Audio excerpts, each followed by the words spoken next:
네, 구독자 여러분, 시청자 여러분, 100원, 200원 후원해 주시는 후원자분들께 감사의 말씀드리면서 집에 가는 길에 방송을 켰습니다.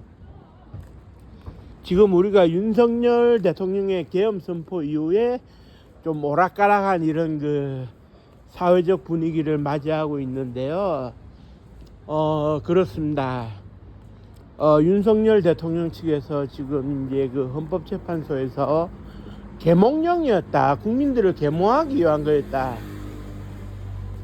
이렇게 이제 얘기를 하고 있지만은, 탄핵 소추가 되고, 그 다음에 또 이렇게 헌법재판소에서 탄핵 심판, 그래가지고 이제 다음 주 중에는 윤석열 대통령의 운명이 결정될 것으로 보이는데요. 결국 자신의 정치적인 행위를 통해 가지고 모든 정권의 승부수를 던진 것으로 보이는데, 저는 그렇게 생각합니다. 이 계엄이 정당했느냐, 정말 계몽령이냐, 이런 논란이 있습니다만은,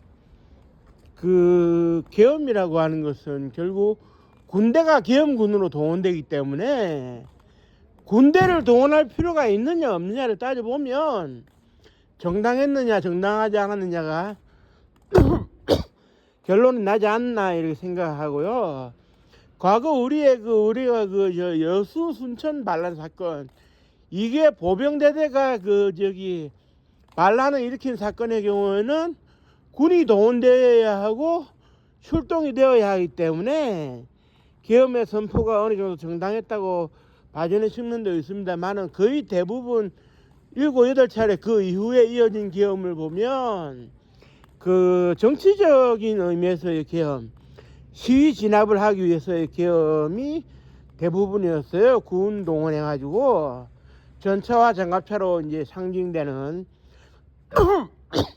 그리고 5.18 광주의 경우에는 1000명이 넘는 사망자를 발생시킨 집단 발포 및 간헐적인 발포가 있었죠. 그래가지고 많은 인명피해도 있고 지금까지 치유가 되지 않는 그런 문제가 있는데요. 결국 이번 계엄도 이제 나라가 공산화가 되고 있다, 부정선거가 있다, 이런 얘기가 있는데, 결국은 그렇습니다.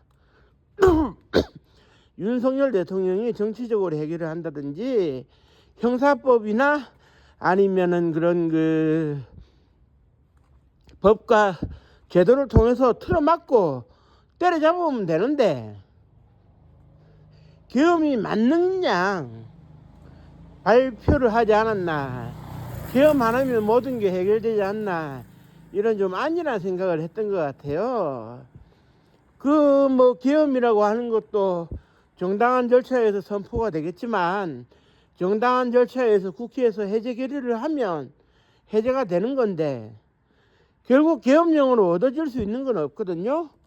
국민의 반발만 샀을 뿐이지, 그렇다고 한다면 누구를 위한 계엄이었느냐 라는 질문을 우리가 해보지 않을 수가 없는 거죠. 그렇기 때문에 실패한 계엄인 동시에 좀 잘못된 계엄이 아닌가 이렇게 보여지고요.